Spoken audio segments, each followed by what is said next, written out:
기도드리겠습니다. 저희들의 인생의 참된 주인 되시며 만복의 근원이신 살아계신 하나님 아버지, 존귀와 찬양과 영광을 드리며 홀로 영광을 받아 주시옵소서.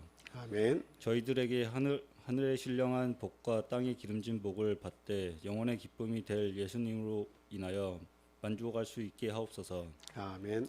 또한 저희들은 깨지기 지은 질그릇처럼 너무 연약해서 하느님 말씀에 온전히 순종하지 못하고 주님 뜻대로 살기보다는 내 뜻대로 살 때가 너무 많았음을 고백합니다. 용서하여 주옵소서. 아멘. 저희들 안에 죄악의 뿌리를 성령의 능력으로 멸하여 주시고 생각과 마음으로 지은 죄와 저희들의 눈과 입과 손과 발로 짓는 모든 죄를 용서하시고 주님의 말씀과 진리로 교훈하시며 다스려 주시기를 원합니다. 아멘.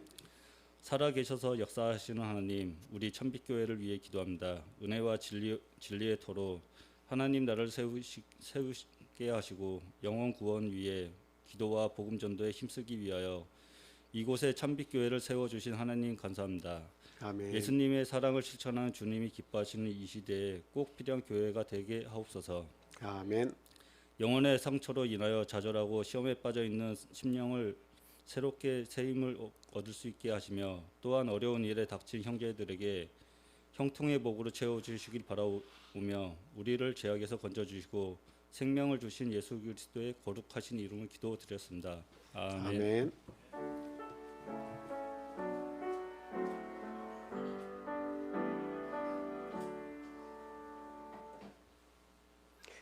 이어서 성가대 찬양 읽겠습니다.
정상과 들을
예수 그리스도 이름으로 하나님 말씀 전하겠습니다.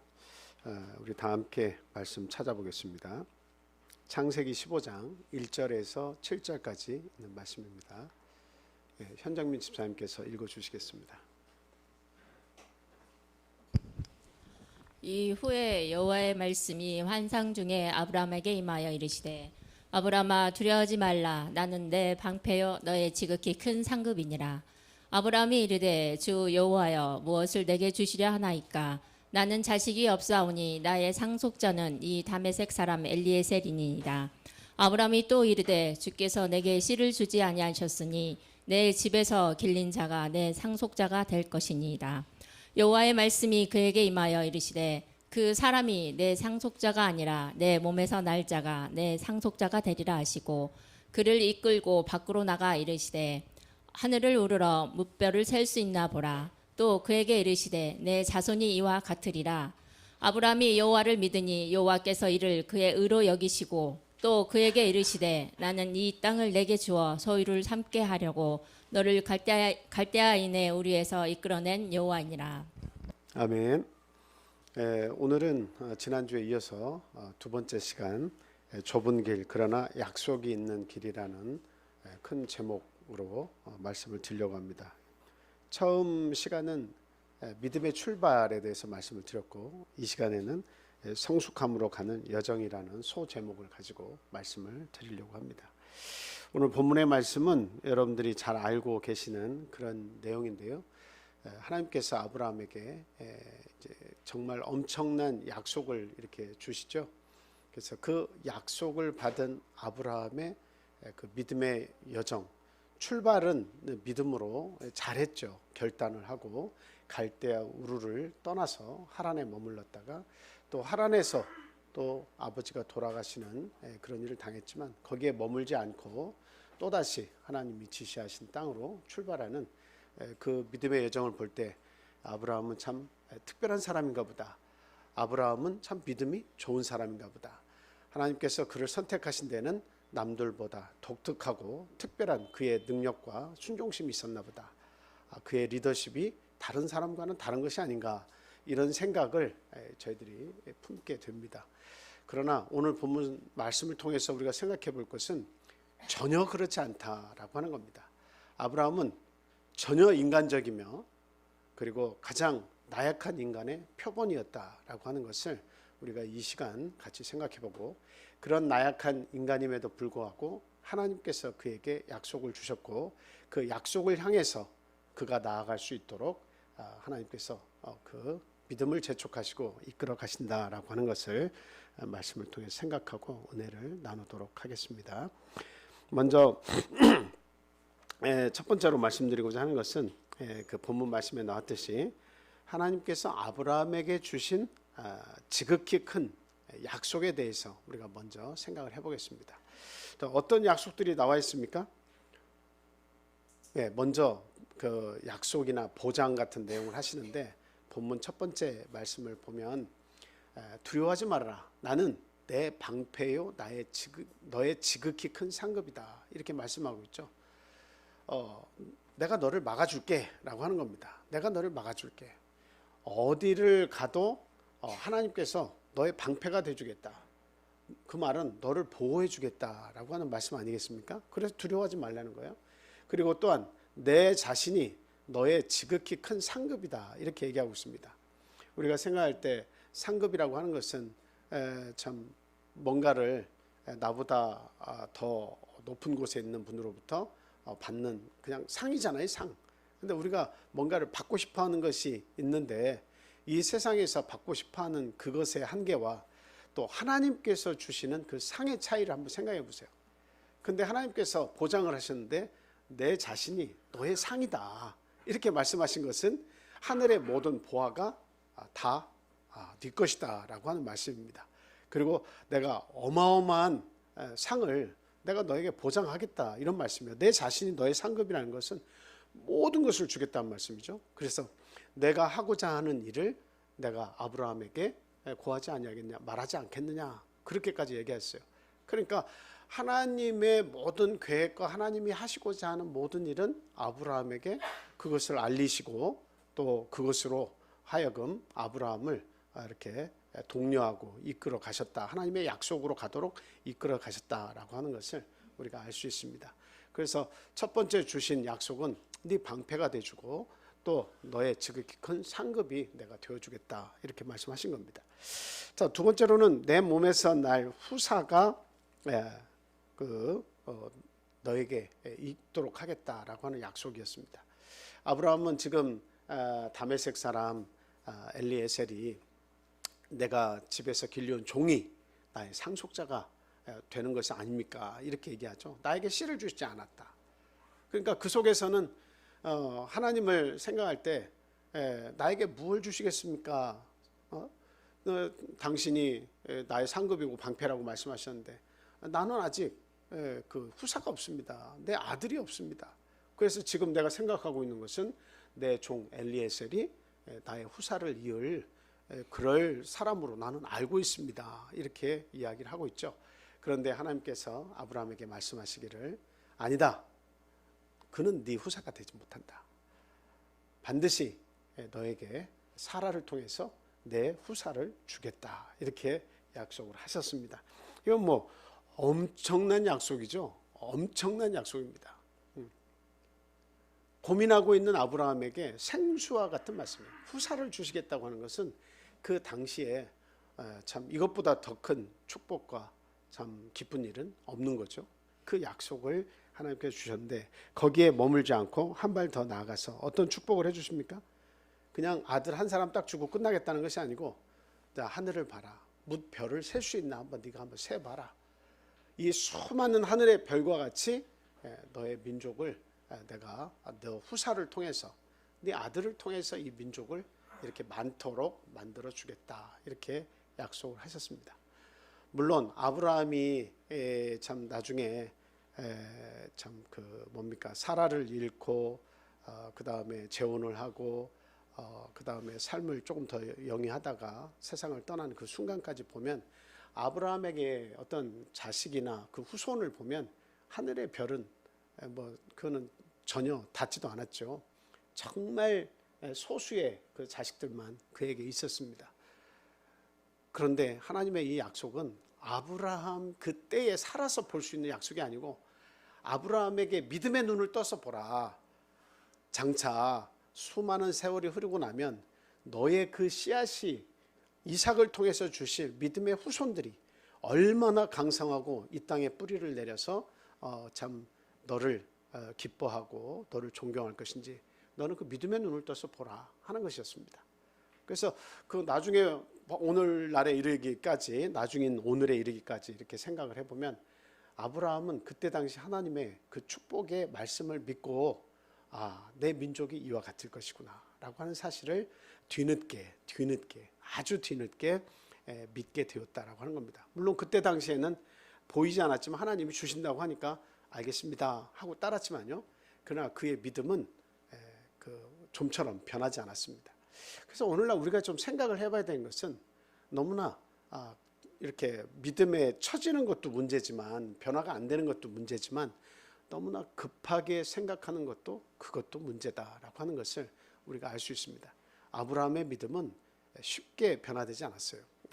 그래서 오늘날 우리가 아브라함을 생각할 때는 독자 이삭을 바쳤다. 그건 다음 시간에 말씀을 드리겠지만 어떤 믿음의 극치의 모습을 보여준 건 사실이지만 한순간에 아브라함이 그 하나님의 주신 약속을 믿고 금방 믿음이 좋아진 것이 결코 아니었습니다. 자, 그 다음에 하나님이 주신 큰 약속이 무엇이었습니까? 그것은 바로 가나안 땅을 내게 소유로 주어서 살게 하겠다. 너와 내 후손이 여기에서 살도록 하겠다라고 하는 거죠. 그 약속은 지금도 이루어지고 있죠. 그 약속이 이루어져 있는데 지금 이 팔레스타인 지역에 이렇게 보면 그 거의 2000년 동안 나라 없이 디아스포라로 다 흩어져 가지고 그 고난을 받으면서 이 유대 민족이 살았습니다. 참 얼마나 많은 미움과 서러움을 당했는지 몰라요. 홀로코스트라고 하는 정말 600만이 이 히틀러의 압제하에서 그렇게 죽음을 당하고 그리고 그 많은 세월 동안에 받은 서름이라고 하는 것은 이루 말할 수 없었어요. 근데 지금 그 땅을 2차 대전 후에 1948년에 독립을 하면서 이제는 완전히 뭡니까 그 나라로서 그 땅을 회복을 하고 거기에서 살던 팔레스타인 사람들을 가자 지구와 서한 지구로 이렇게 자리를 내주고 거기에서만 살도록 하고 그 나라의 영토를 회복을 했습니다. 이런 사실들을 우리가 보면 그동안에 살던 사람들이 그러면 주인이 아니냐 이렇게 말할 수 있잖아요. 근데 우리가 하나님을 알지 못하고 믿지 못하는 상황에서는 팔레스타인의 지금 난민들이 너무나 안타깝습니다. 그들을 더 지켜주고 하나의 국가로 인정을 해주고 보호해주고 싶은 그런 마음이 듭니다. 왜 이스라엘은 그 떡을 나눠 먹으면 되지 왜 자기들만 먹으려고 그렇게 애를 쓸까 그런 생각을 하게 됩니다. 그냥 사이좋게 지내면 안 돼? 이런 생각을 하는 거죠. 그러나 지금 하마스가 가자 지구에서 그런 전쟁 상황을 만든 것의 내용을 보면 그들은 이 한 땅에서 두 국가를 그들은 인정을 하지 않습니다. 그래서 이스라엘을 악이라고 정의를 하고 그 악이 떠날 때까지 끝까지 투쟁하는 그런 정당이 바로 하마스 정당이에요. 그리고 그 조금 온건한 파타 당은 그 웨스트뱅크 서해의 그 요단강 서한 지구 있죠. 거기에 사는 거기는 두 국가를 인정해 주면 우리는 이렇게 서로 평화롭게 살겠다 하고 지금 그 당은 그런 대로 그렇게 지금 지내고 있습니다. 그런데 이제 이번에 이런 큰 사건을 통해서 이제 전 세계가 지금 막 들썩들썩이고 있죠. 만약에 이란이 개입을 하고 레바논의 헤즈볼라라고 하는 그런 정당이 이렇게 그 전쟁에 가세를 하고 예멘에서 가입을 이렇게 가세를 하고 기타 주변에 있는 시리아라고 하는 나라라든가 아니면은 뭐 기타 사우디아라비아나 뭐 이제 모든 국가가 이 아랍계 민족으로 돼 있잖아요. 그들이 한꺼번에 동맹을 뭐 형제 국가니까 동맹을 해서 한꺼번에 이렇게 공격을 하게 되면 지금 이스라엘은 핵폭탄도 내가 투하하겠다 이렇게 지금 계획을 하고 있습니다. 그래서 전 세계에 어마무시한 이게 참 큰 전쟁이 일어날 수도 있겠다라고 하는 일촉즉발의 그런 상황이 지금 우리 앞에 놓여 있다 이렇게 볼 수가 있습니다. 이 모든 것이 사실은 어디에서 기인한 것이냐 반복적으로 말씀드리지만 아브라함에게서 기인한 거예요. 그래서 우리가 다른 거는 얘기를 하지 않더라도 이 독립된 이스라엘 국가가 땅을 찾기까지 무수한 세월 동안 고통을 받았지만 결국 그 땅을 회복을 했고 지금 그 땅을 지켜나가기 위해서 분전투구를 할 때 그 외세의 수많은 아랍계 사람들 다시 말해서 그 이스마엘 하갈 그 사라의 여종 하갈을 통해서 난 후예들 이 아랍 민족들과의 이런 전쟁 속에서도 하나님은 끊임없이 이스라엘과 함께 하시면서 이스라엘을 지켜주고 계시다라고 하는 거예요. 그래서 믿음이 없으면 팔레스타인 난민들은 너무 불쌍하고 이스라엘이 참 악이다 이렇게 말할 수도 있겠지만 그러나 성경적인 역사적인 사실을 근거로 해서 볼 때는 하나님이 절대자가 절대신이 그 팔레스타인의 악이 관영해서 거기에 사는 민족들을 쫓아내고 이스라엘 백성들 저기 애굽에서 종살이하던 백성들을 하나님이 그 땅으로 이주시켰다는 거예요. 이것을 우리가 사실을 역사적인 사실로 인식을 하고 알고 있으면 그 땅의 주인은 첫째는 하나님이시며 둘째는 그 땅을 이 히브리 민족에게 주셨기 때문에 그 땅은 히브리 민족 유대인들의 것이다라고 하는 것을 우리가 분명히 알 수가 있습니다. 그래서 참 안타깝지만 뭐 이스라엘은 응원하고 이스라엘은 선이고 팔레스타인은 악이고 또 팔레스타인은 선이고 이스라엘은 악이고 지금은 이렇게 안타깝지만 양대 구도로 딱 나눠져 가지고 죽기 아니면 살기로 서로 물러서지 않고 싸우지만 그러나 하나님의 편에서 보실 때 하나님은 이스라엘을 지키신다라고 하는 거예요. 왜 그러냐면 순간 예수 그리스도의 십자가 죽음을 그들이 만들어서 예수 그리스도를 버려서 잠깐 동안의 그 구원이 이방인으로 떠났지만 결국은 이 육신의 이스라엘 민족을 버리신 게 아니라고 말하고 있어요. 그래서 너희들이 잠깐 동안 한눈을 팔고 메시아를 인정하지 않는 그 틈에 내가 이방 민족을 구원하기 위해서 이 구원이 바울 사도를 통해서 이방으로 간다. 그러나 때가 되면 다시 이 이방인의 충만한 수가 차면 다시 그 구원이 이스라엘로 돌아올 것이다. 이렇게 바울 사도를 통해서 말씀을 하고 있습니다. 그래서 가나안 땅을 주시겠다고 하는 이 약속은 오늘날에게까지 유효하며 그리고 앞으로의 모든 날들 위에도 여전히 유효하다라고 하는 것을 우리가 분명히 생각해야 됩니다. 그래서 참 안타까운 또 두려운 세계 전쟁의 그런 그 참 두려운 모습들이 우리 눈앞에 그려지는 것은 사실이지만, 무수한 사람들이 죽어가는 건 사실이지만, 그러나 우리가 믿음의 눈을 떠서 이 사태 또 이 시대를 이렇게 보면서 믿음의 눈으로 분별할 수 있는 그 지혜가 필요하다, 이렇게 말씀을 드리겠습니다. 그래서 이 이스라엘이라고 하는 아주 조그만 나라인데, 이 조그만 나라를 통해서 하나님께서 복된 국가로 만드시겠다는 거예요. 세계 모든 열방이 이 국가가 복을 주면 복을 받고 이 국가가 저주하면 저주를 받는 그런 나라로, 강력한 나라로 하나님께서 만들어 주시겠다라고 하는 사실입니다. 그러니까 이 사실을 이렇게 생각할 때 보통 약속이 아니죠. 어마무시한 약속을 받은 거예요. 후사만 주겠다가 아니고 민족을 형성해서 주겠다. 그냥 보통 땅을 주겠다가 아니고 땅을 주어서 복된 국가를 만들어서 강력한 국가를 만들겠다. 내가 너의 하나님, 너의 나라, 너의 후손의 하나님이 되어주겠다. 그 뒤를 내가 봐주겠다. 그리고 너의 방패가 되어주겠다. 방패가 되어주겠다. 오늘날까지도 이스라엘의 방패는 하나님이십니다. 누가 뭐래도, 누가 욕을 해도 하나님은 이스라엘 방패예요. 물론 이스라엘에 부족한 것이 있을 수 있습니다. 그럼에도 불구하고, 연약한 이스라엘임에도 불구하고, 인간적인 그런 이스라엘임에도 불구하고 하나님은 이스라엘을 도우시고 그 약속을 오늘에 이르기까지 이행하고 계시고 마지막까지 약속을 이행하실 것이다 라고 하는 사실입니다. 두 번째는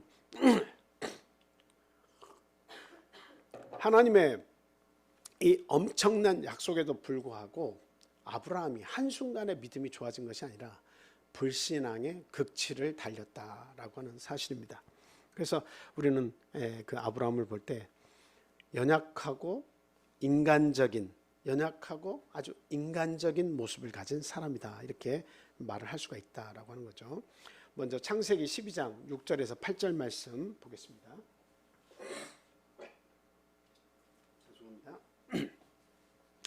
창세기 12장 6절에서 8절 말씀입니다.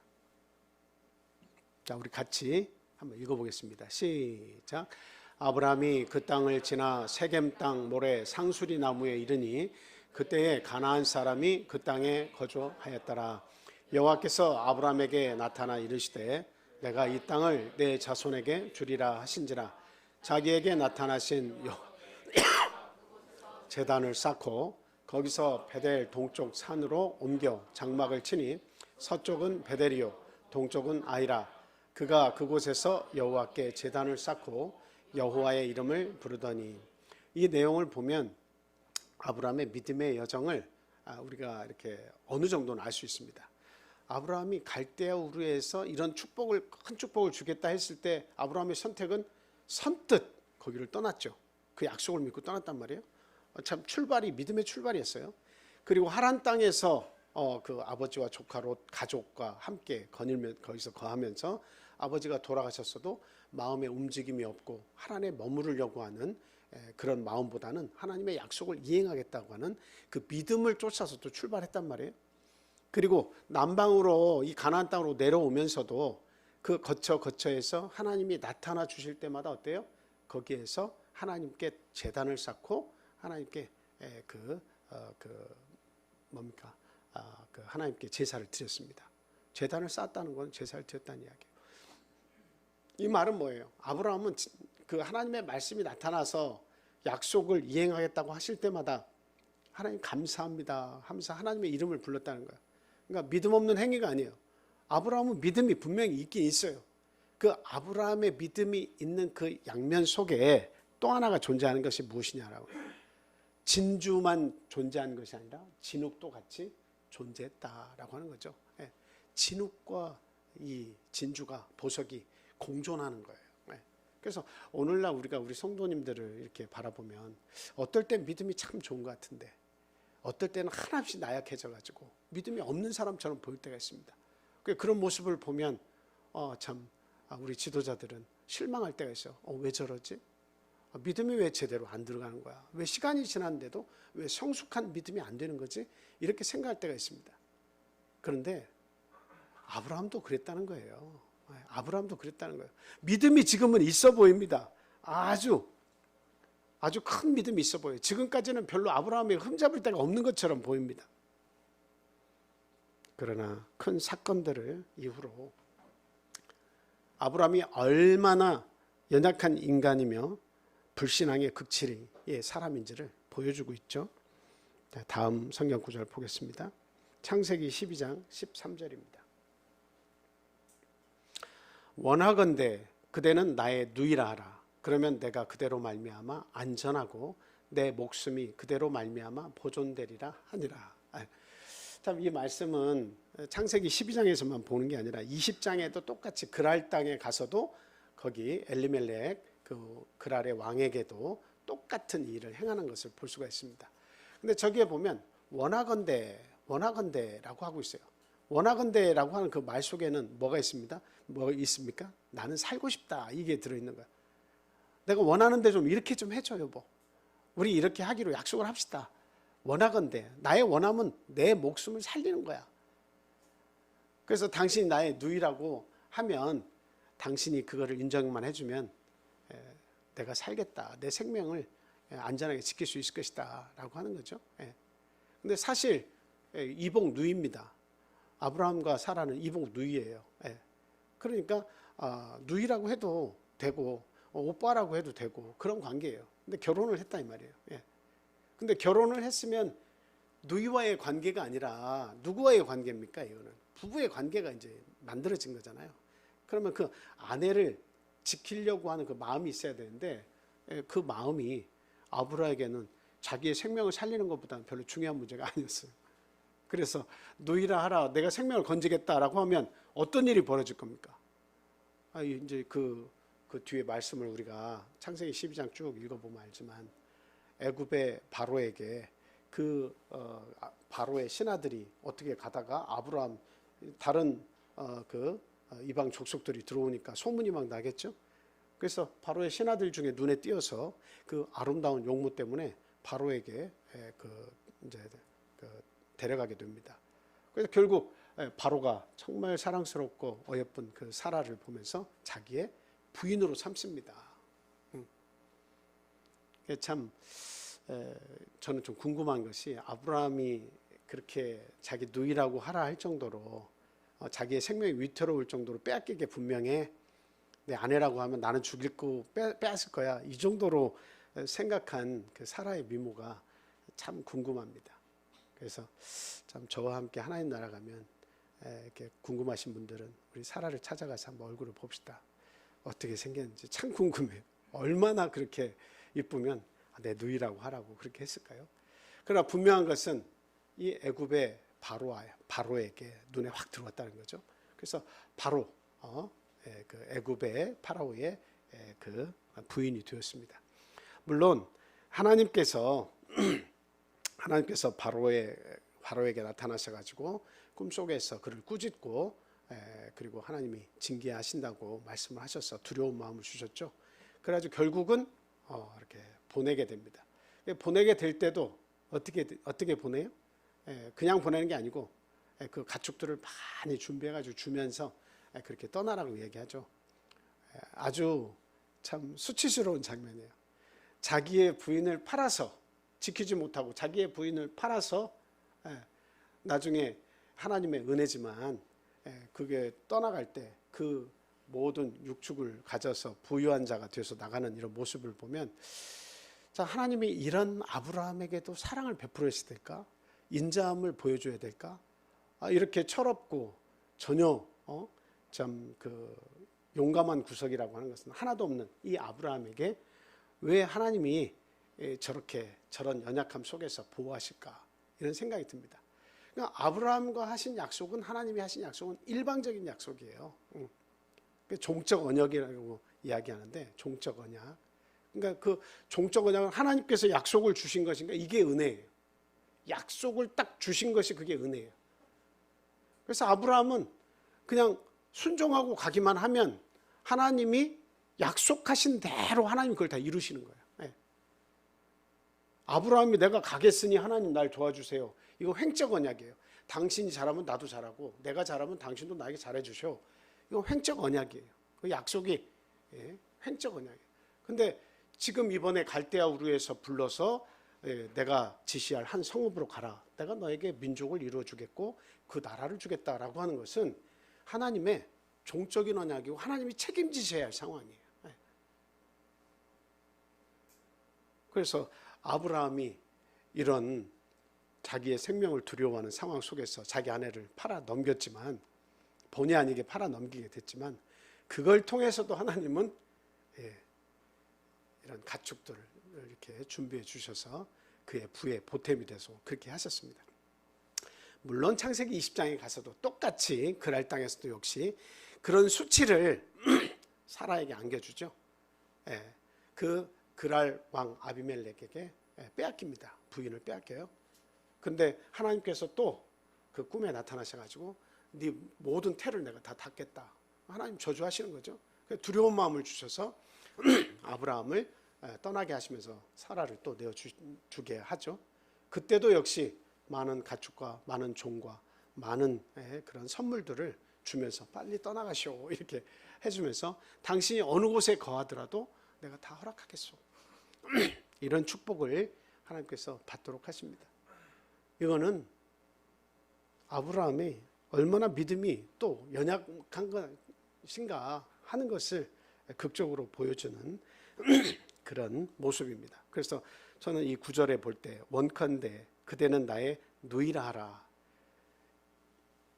이 부탁의 말 자체가 그가 참 믿음이 없는 사람이구나. 왜 이때는 하나님에 대한 믿음이 없을까? 나는 너의 방패가 되주겠다고 이야기했는데 왜 거기에서는 그 믿음을 놓아버린 것인가 이런 생각을 하게 됩니다. 참 그런데 우리가 이 말씀에서 보니까 제가 말씀을 찾다가 전에 못 본 구절을 하나 발견했어요. 성경 말씀을 읽어도 안 보이는 구절은 항상 안 보이는 거예요. 10년, 20년, 30년이 지나도 안 보이는 구절은 안 보이는 겁니다. 근데 그 말씀을 읽다가 이 구절도 있었구나 하는 구절을 발견했어요. 한번 같이 보실게요. 창세기 20장 10절에서 14절 말씀 한번 읽어주세요. 아비멜렉이 또 아브라함에게 이르되 내가 무슨 뜻으로 이렇게 하였느냐. 아브라함이 이르되 이 곳에서는 하나님을 두려움이 없으니 내 아내로 말미암아 사람들이 나를 죽일까 생각하였으며 또 그는 정말로 나의 이복 누이로서 내 아내가 되었음이니라. 하나님이 나를 내 아버지의 집을 떠나 두루 다니게 하실 때에 내가 아내에게 말하기를 이후로 우리의 가는 곳마다 그대는 나를 그대의 오라비라 하여 이것이 그대가 내게 베풀 은혜라 하였었노라. 아비멜렉이 양과 소와 종들을 이끌어 아브라함에게 주고 그의 아내 사라도 그에게 돌려보내고. 저기 13절을 한번 처음부터 제가 다시 한번 읽겠습니다. 13절을 보면 하나님이 나를 내 아버지의 집을 떠나 두루 다니게 하실 때에 여기저기 갈대아 우르 아버지가 하란까지 따라왔으니까 또 하란에서 출발해서 계속 두루두루 이 지역 저 지역을 다니게 하실 때에 내가 아내에게 말하기를 이후로 우리의 가는 곳마다 그대는 나를 그대의 오라비라 하라. 이것이 그대가 내게 베풀 은혜라 하였었노라. 이 13절을 저는 정확히 그 구절을 이렇게 보지 못했습니다. 근데 이번에 보니까 아브라함이 가는 곳마다 나의 누이라 하라 이렇게 얘기했다는 거예요. 얼마나 자기의 목숨이 이렇게 소중하고 정말 자기의 목숨에 대한 그 간절함이 있었으면 남자로서는 하기가 참 머쓱머쓱한 그런 이야기 아니겠습니까? 너무나도 사라에게 미안한 말 아니겠습니까? 그런데도 불구하고 가는 곳마다 나의 누이라 하라 이렇게 얘기한 거예요. 가는 곳마다. 그러니까 지금 우리는 보통 애굽에서 한 번, 그랄 땅에서 한 번 그렇게 생각을 하지만 그러나 성경은 분명하게 말씀하고 있어요. 가는 곳마다 나의 누이라 하라. 그러니까 나는 어디에 가더라도 누구를 만나더라도 당신은 나의 누이 행세를 해달라는 거예요. 내가 죽기 싫다는 거죠. 그렇게 하나님이 방패가 되어주시겠다고 했지만 아브라함은 믿음이 없는 불신앙의 그런 극치의 모습도 가지고 있는 사람이었다라고 하는 것을 오늘 말씀을 통해서 우리가 알게 됩니다. 자, 그 다음에 또 하나 이 불신앙의 모습을 이렇게 보여주고 있는데요. 창세기 16장 1절에서 3절까지 한번 보겠습니다. 자, 한번 읽어주세요. 아브라함의 아내 사레는 출산하지 못하였고 그에게 한 여종이 있으니 애굽 사람이요 이름은 하갈이라. 사레가 아브라함에게 이르되 여호와께서 내 출산을 허락하지 아니하셨으니 원하건대 내 여종에게 들어가라. 내가 혹 그로 말미암아 자녀를 얻을까 하노라 하매 아브라함이 사레의 말을 들으니라. 아브라함의 아내 사레가 그 여종 애굽 사람 하갈을 데려다가 그 남편 아브라함에게 첩으로 준 때는 아브라함이 가나안 땅에 거주한 지 10년 후였더라.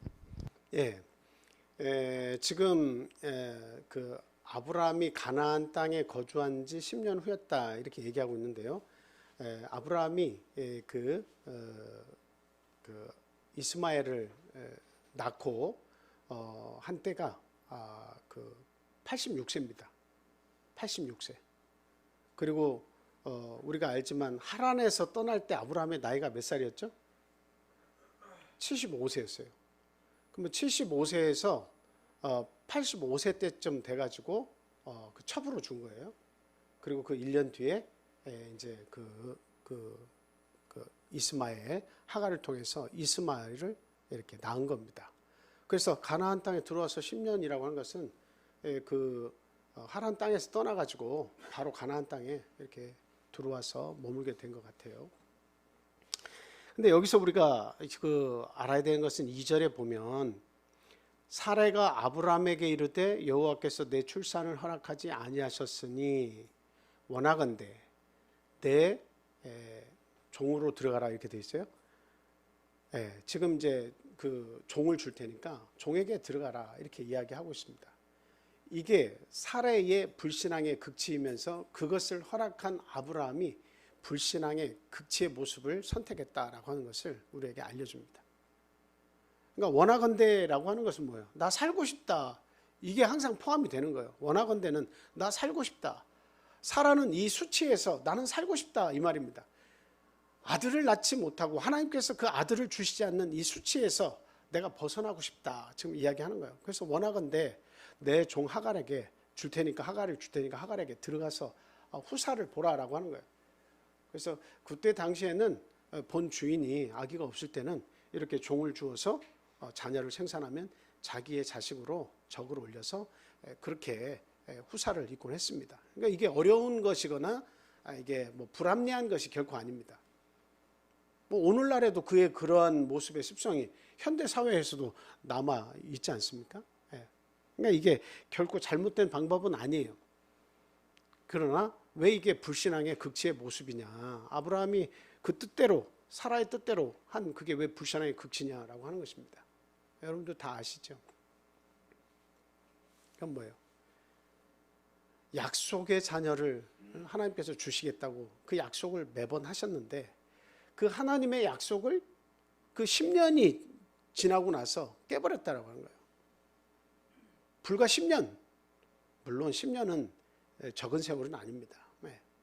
근데 그 10년 동안 후사를 주시지 않으니까 사라도 생각이 완고해졌고 그 아브라함도 믿음이 약해졌어요. 그래서 하나님께서 분명히 사라를 통해서 아들을 주시겠다고 했는데 사라는 안 주시니까 하나님이 나를 외면하셨구나 안 주신다. 그래서 결국은 내 종을 통해서 후사를 얻어야겠다 이렇게까지 생각을 한 거죠. 아브라함도 그 생각에 동조를 하고 동의를 했습니다. 그러니까 그 내용을 통해서 이렇게 보면 참 10년이라는 세월을 통해서 아브라함은 또 사라는 믿음이 많이 연약해진 것이 사실이구나 하는 것을 알 수가 있습니다. 이 아브라함의 불신앙의 극치 때문에 어떤 일이 벌어졌습니까? 이 불신앙의 극치, 아브라함의 선택, 그 사라가 요구한 그것 때문에 이 아브라함이 선택을 했지만 하갈을 통해서 후사를 보겠다고 한 그 불신앙의 극치의 모습 때문에 나타난 일이 뭐예요? 첫째는 가족의 전쟁입니다. 가족 전쟁. 그래서 사라하고 누구하고 싸워요, 계속. 사라하고 하갈하고 계속 싸우고 집을 뛰쳐나갔다가 안 뛰쳐나가면 내가 죽게 생겼으니까 하갈이 도망을 갔다가 하나님께서 다시 돌아가라 하니까 다시 돌아왔죠. 이런 끊임없는 가족 분쟁이 그 아브라함의 집안에서 이게 벌어지게 된 겁니다. 서로 미워하고 증오하고가 시작이 된 거예요. 그 다음에 또 어떤 모습이 나타났죠? 이슬람교와 유대교 간의 그 이슬람교와 유대교 간의 종교 전쟁이 지금 일어나고 있는 거예요. 그래서 지금 그 하마스가 이렇게 막 어떤 막 아주 극단적이면서 이런 큰 전쟁을 야기한 데에는 그 이유가 있다고 말씀을 드렸죠. 그래서 그 지금 성전인 에락 사원이라는 게 있고 황금돔상 우리가 보통 알고 있는 황금색으로 이렇게 돼 있는 사원이 하나 있잖아요. 그 사원하고 옆에 에락 사원이라는 게 있어요. 그래서 그 에락 사원 있는 이 부근에 들어가는 것은 이게 거기에는 경비가 아주 삼엄합니다. 그 서한 지구의 웨스트뱅크라고 하죠. 서한 지구. 요단강 서한 지구에 땅이 있는데 그 땅 경계선에 예루살렘이 있어요. 근데 그 예루살렘은 이 유대교나 이슬람교나 뭐 어느 종교를 막론하고 거기는 다 성지라고 말씀드렸죠. 그러니까 유대교를 믿는 이 유대인들은 포기를 못하는 거예요. 그러니까 경찰 병력을 그 안에다가 그 배치를 시켜놔요. 그리고 어떤 도망자나 어떤 그 참 신원이 불명확한 자가 막 들어와 가지고 거기서 예배를 드리거나 하면 쫓아 들어가 가지고 그 사람들을 구타하고 끄집어내고 감옥에 가두고 막 그렇게 합니다. 그것도 하나의 그 이번 전쟁의 불씨를 야기시키는데 도화선이 됐지만 또 한 가지는 뭐냐면 이 그 성벽을 향해서 계속 기도하는 유대인들이 이 에락 사원이 있는 곳 그 경내 안까지 들어와서 같이 기도를 한 거예요. 그러니까 우리만의 성지고 이스마엘의 후예인 우리 무슬림들의 성지인데 이 유대교인들이 들어와 가지고 어떻게 자기 하나님에게 경배를 할 수 있느냐, 막 폭발한 거예요. 이러한 사건 때문에 결과적으로 하마스가 이번에 아주 총궐기를 한 것 같습니다. 그러니까 지금 그런 그 종교 전쟁이 어디서부터 기인한 것이냐? 바로 그 하갈을 통해서 난 이스마엘, 이삭의 후예, 이스마엘의 후예와 이삭의 후예가 끊임없이 종교적인 갈등을 가지면서 지금까지 싸우고 있는 것. 그게 바로 아브라함의 불신앙의 선택 때문에 나타난 거예요. 그리고 하나는 또 뭐예요? 이 아랍 계통의 사람과 그리고 이 히브리 민족 간의 군사적인 전쟁입니다. 종교 전쟁만이 전쟁이 아니라 물리적인 폭탄을 투여하면서 사람의 목숨을 빼앗는 이 전쟁이 일어나게 된 거예요. 그래서 지금만 하더라도 어때요? 뭐 엊그제만 하더라도 3,500명이 양쪽 다 합해서 죽은 사람이 나왔다 그러는데 이미 5,000명이 또 넘었어요. 죽어가는 사람이 이렇게 많이 나와도 이게 민족의 갈등, 종교적인 갈등, 가족의 불화 이것이 나타나게 돼서 오늘날까지 이게 끊임없이 계속이 된 겁니다. 이게 뭐예요? 불신앙의 결과다라고 하는 겁니다. 그래서 오늘날 우리가 참 이것을 숙제로 여겨야 돼요. 불신앙의 선택은 그때그때는 이것이 옳고 이것이 최선의 방법이라고 여겨져서 그걸 선택을 하지만 반드시 불신앙적인 선택은 그 결과가 열매가 있다는 것을 우리가 분명히 알아야 돼요.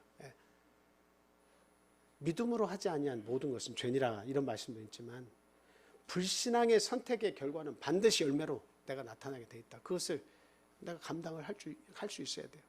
지금은 그 열매가 아주 단 것처럼 보이고 보기에도 심히 아름답게 보이고 먹음직스럽고 지혜롭게 할 만큼 탐스럽게 여겨지지만 그러나 그 선택 마지막에는 그 결과가 반드시 따른다라고 하는 건 우리가 꼭 생각을 해야 되겠습니다. 그래서 뭐 어떤 사람들은 2050년이 되면 이 아랍계 민족이 무슬림들이 그 기독교 민족을 추월한다. 그런 얘기를 이렇게 종종 해왔어요. 그런데 요 얼마 전에 인터넷 뉴스를 보다 보니까 2070년이 돼야 이 무슬림들이 기독교 인구를 추월한다. 이런 말을 하고 있더라고요. 그런데 우리가 여기서 이 무슬림이 어느 정도인지 그것을 좀 가늠을 해볼 필요가 있습니다. 지금 무슬림은요, 세계 많은 나라 중에 55개국에서 무슬림 국가가 55개국에서 믿고 있습니다. 신봉을 하고 있어요, 이 무슬림들이. 그리고 그 인구를 보면 18억 정도 됩니다. 우리가 총 지구의 인구를 뭐 한 78억에서 80억 정도 본다 그러면 그 18억이나 약 18억이나 무슬림들이 존재를 합니다. 그러면 우리 기독교 인구는 얼마 정도 될 것 같아요? 기독교 인구는 약 30억 정도 된다고 합니다. 그럼 뭐 30억이니까 아직 여유가 있네 이렇게 생각하실 수도 있겠지만 그 30억 기독교 인구 속에는 뭐가 들어있어요? 우리가 잘 아는 신천지도 있고 또 왕국회관 여호와의 증인도 있고 또 한번 말씀해 보세요. 통일교도 있고 그리고 또 정교회 기독교 정교회 있죠. 그리스도 정교회도 있고 또 기타 참 어떻게 보면 이거는 정말 교회라고 우리가 생각할 수 있나? 건전한 교회 맞나? 하는 그런 그 연약하고 인간적이며 그리고 순수한 기독교적인 성질을 갖추지 못한 그런 기독교도 다 포함해서 30이에요. 30억이요. 그러면 그 가운데서 그래도 뭐 우리가 그것을 꼭 어떻게 나눌 수는 없지만 그래도 이단적인 요소를 제하고 해서 한다고 하면 약 8억에서 9억 정도 된다는 거예요. 건전한 기독교를 본다면 8억에서 9억입니다. 그러면 지금 이슬람은 그 조금 건전하다고 하는 기독교하고 그 인구수를 비교해 보면 어때요? 이미 추월했어요. 이미 2배예요. 이미 2배. 18억이면 이미 2배예요. 그렇기 때문에 오늘날 우리 한국에도 이 무슬림들이 들어와서 산다는 것 자체가 그 무슬림 자체만 보면 뭐 해악을 끼치거나 뭐 어떤 두려움의 대상이 아니에요. 그 사람들은 그 꾸란이라고 하는 자기들의 경전을 중심으로 해서 선을 베풀면서 살라고 하는 것이잖아요. 온건한 사람들이 상당히 많습니다. 참 베풀고 사랑을 실천하는 그런 사람들이 많아요. 그러나 그 사람들을 보면 그렇지만 그러나 그 민족적으로 그들이 들어가는 곳에는 기독교와 결국에는 기독교와 마찰이 생기고 싸울 수밖에 없는 운명이 만들어진다고 하는 사실이에요. 그래서 오늘날 우리가 이 대한민국에 살면서도 경각심을 가져야 되는 것이 이 무슬림들의 수가 급속히 늘어날 뿐만이 아니라 대한민국 사람들 속에서도 믿음이라는 세계를 알지 못하니까 참 알라신을 믿는 것이 그것이 나에게 참 좋다. 그리고 아름다운 미녀들을 아랍계에서 그 미녀를 알아서 결혼을 해가지고 그 우리의 자녀들을 아랍에서 그 사람들이 믿는 알라신을 믿도록 하는 게 뭐가 잘못이냐? 종교는 자유가 있는데 이렇게 해서 급속도로 무슬림 신앙이 이렇게 전파되고 있다고 하는 사실이에요. 그래서 반세기 동안에 다른 종교들은 다 침체 내지는 그 인구가 그 종교에 귀속된 인구가 줄고 있는데 누구만 늘고 있어요? 이슬람만 급속도로 늘고 있어요. 이게 굉장히 무서운 사실이에요. 그래서 지금 세계 여러 나라에서 지금 이 한 가자라고 하는 작은 나라에서 일어나는 이 일이 전 세계에서 폭도들이 일어나가지고 막 그 사람을 죽이고 그리고 그 폭탄 테러를 한다고 위협을 하고 하는 일들이 각 나라에서 지금 다 벌어지고 있잖아요. 그때는 안타까워서 불쌍해서 그리고 하나의 좀 3D 업종에서 3D 업종에서 그들을 사용하면 우리 사회에 좀 도움이 되겠다 이런 얄팍한 수를 써서 그들의 난민 신청을 했을 때 받아줬는데 지금은 오히려 어때요? 엄청난 화약을 품은 나라들이 다 돼가지고 그 위협을 감수해야 하는 그런 실정에 도달했다라고 하는 사실입니다. 우리가 이거 굉장히 중요하게 생각이 돼요. 그래서 지금 뭐 많은 이야기들을 할 수 없지만 결과적으로 이 모든 것이 아브라함의 불신앙의 극치, 그 선택에 의해서 오늘날의 이 역사가 일어났다. 그러니까 우리가 알아야 되는 것은 그 순간순간의 모든 결정이 딱 보이게 드러나는 것이 아니에요. 이것이 10년 뒤에 나타날 수 있고 20년 뒤에 나타날 수 있고 역사의 차후에 30년, 100년, 200년, 1000년 뒤에도 이 불신앙에 대한 결과는 계속 나타날 수 있다고 하는 사실을 우리가 알아야 돼요. 아브라함이 죽은 지 1000년도 지나고 2000년도 지난데도 불구하고 엄청난 세월이 흘렀음에도 불구하고 어때요? 3000년도 지난 세월 후에 오늘날에 이런 전쟁이 일어났다 하는 것은 불신앙의 열매는 보통 큰 것이 아니다라고 하는 것을 우리에게 가르쳐 줍니다. 그리고 이제 아브라함에게 어떤 또 불신앙의 선택이 있었습니까? 예, 창세기 16장 4절에서 6절 보겠습니다. 읽어주세요. 아브라함이 하갈과 동침하였더니 하갈이 임신함에 그가 자기의 임신함을 알고 그의 여주인을 멸시한지라. 사레가 아브라함에게 이르되 내가 받은 모욕은 당신이 받아야 옳도다. 내가 나의 여종을 당신의 품에 두었거늘 그가 자기의 임신함을 알고 나를 멸시하니 당신과 나 사이에 여호와께서 판단하시기를 원하노라. 아브라함이 사레에게 이르되 당신의 여종은 당신의 수중에 있으니 당신의 눈에 좋을 대로 그에게 행하라 하매 사레가 하갈을 학대하였더니 하갈이 사레 앞에서 도망하였더라. 예, 저기에 그 하갈이 임신했을 때에 주인을 업신여겼다 이렇게 돼 있는데 참 그 불신앙을 선택했을 때의 결과가 바로 나타난 일부분입니다. 저것이 나타났죠. 그래서 내가 임신했으니까 여주인을 멸시하는 거예요. 그 종이 몸종이었는데 멸시하는 거예요. 내가 당신 남편의 아이를 가졌는데 당신은 지금 뭐 하는 거예요? 그러니까 그 수치심이 이루 말할 수 없이 컸어요. 근데 문제는 그것을 남편에게 이야기하니까 뭐가 문제냐라고 하는 거예요. 뭐가 문제냐? 뭐가 문제냐? 지금이라도 네가 하고 싶은 대로 해라 이겁니다. 당신이 원하는 대로 할 수 있지 않느냐? 넌 주인이고 거긴 종 아니냐? 할 수 있는 대로 해라. 이 모습을 통해서 우리가 보는 것은 책임감 없는 아브라함의 모습을 보는 거예요. 사라도 마찬가지지만 그 바로 전까지만 해도 하갈이 수태하기 전까지만 해도 어땠어요? 어떠한 방법을 동원해서라도 인간적인 방법을 동원해서라도 그때 당시에 유행하던 방식대로라도 해서 후사를 얻겠다고 그렇게 몸부림을 쳤는데 그 계획을 세워서 그렇게 했는데 근데 지금은 수태라는 여인을 버리겠다는 거예요. 떠나게 해야 얼마나 고통스럽게 하면 하갈이 사라를 떠나가서 도망갔겠습니까? 집을 나갔겠습니까? 그러니까 막 구박을 한 거예요. 볼 때마다. 얼마나 모질게. 저는 사라가 그렇게 아름다운 여인이고 그런 사람이면 그렇게까지 했을까라는 생각이 들지만 얼마나 모질게 대했으면 그 종이 집을 나갔겠습니까? 그러니까 이 모습을 통해서 보면 참 책임감 없는 사람이다. 인간적인 생각을 통해서 아기를 낳으려고 했다 할지라도 그 아이에 대한 책임을 다 하려고 해야 되지 않겠습니까?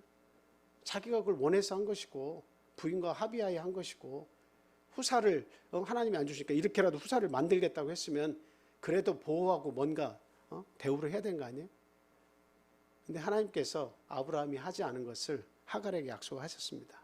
큰 민족을 이루겠다. 내가 육신의 축복을 주겠다. 큰 민족을 이루겠다. 아랍계 민족이 얼마나 큰 민족을 이뤘습니까? 그런데 그 성경 말씀을 통해서 여러분이 쭉 읽어보시면 알지만 큰 민족을 이루는데 근데 이 큰 민족이 다른 여러 민족을 칠 것이고 또 여러 민족이 이 민족을 칠 것이다라고 이야기하고 있습니다. 그러니까 얼마만큼 그 분쟁 속에서 아랍계 민족들이 앞으로 살아갈 것인가.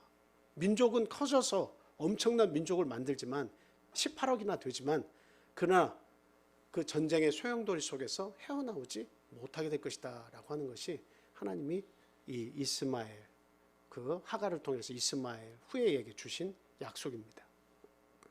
그대로 지금 역사는 이루어져 가고 있어요. 네. 책임감 없는 인간적인 나약함의 모습을 우리가 지금 봅니다.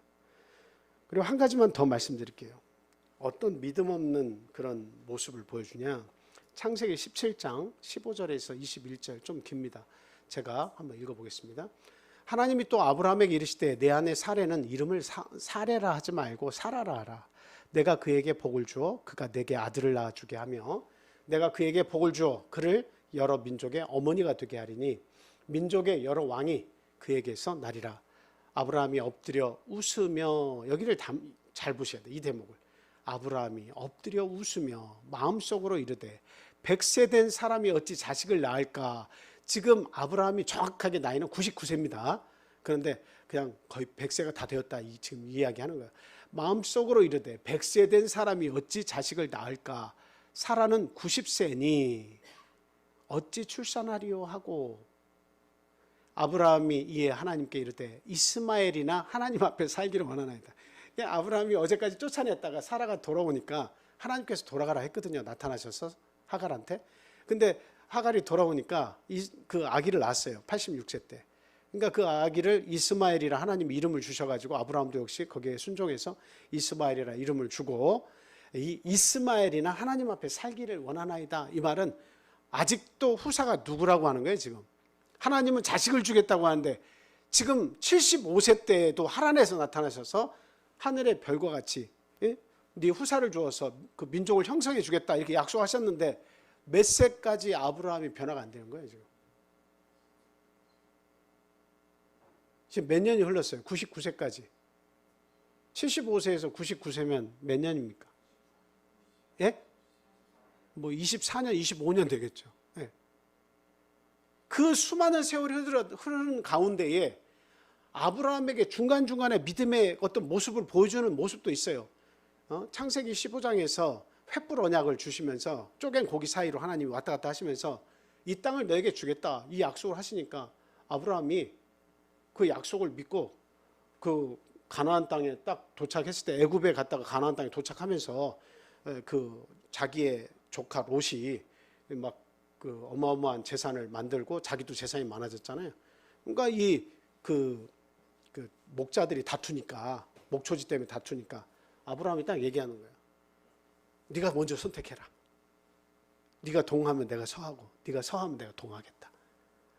이거는 어디에서 자기가 그런 어떤 뭐라고 할까, 관대함이 나타난 거예요?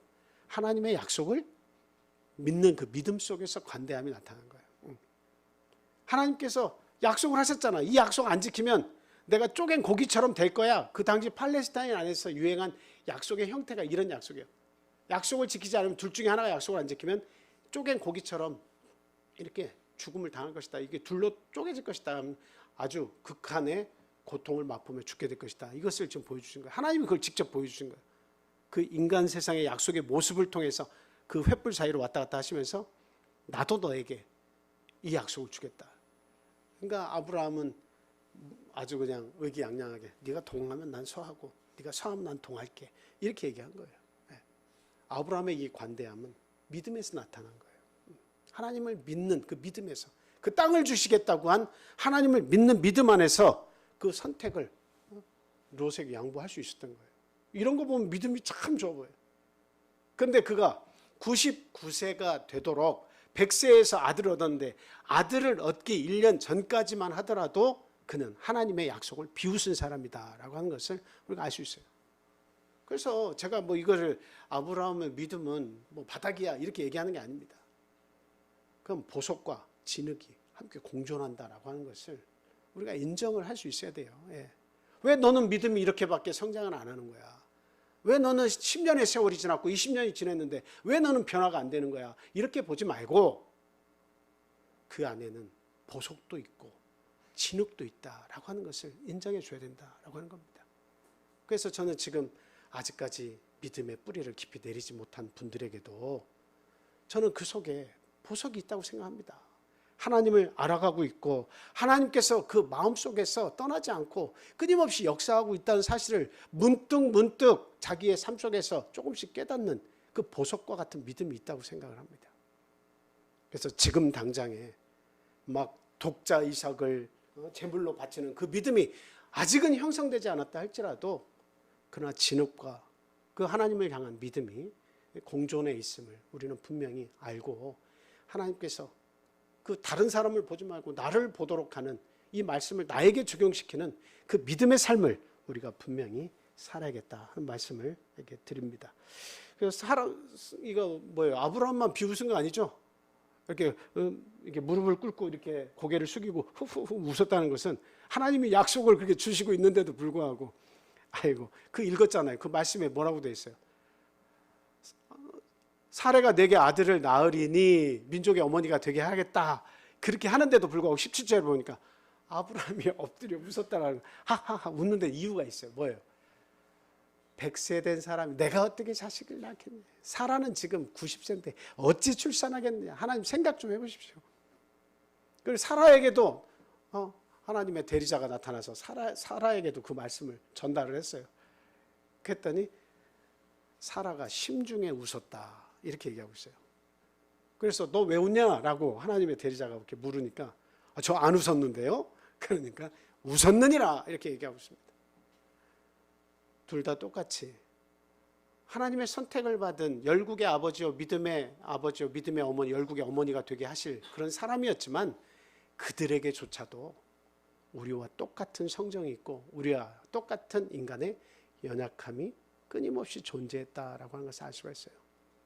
그러니까 우리가 분명히 이 사실을 통해서 분명히 알아야 되는 것은 이런 일들을 통해서 믿음이 떠나가거나 믿음이 하락하는 것이 아니라 지속적으로 하나님이 그를 보호하시는 방패가 되어주시면서 하나님이 그들 자신의 상급으로 계시면서 그들의 신앙을 조금씩 끌어올려주고 계셨다라고 하는 사실이에요.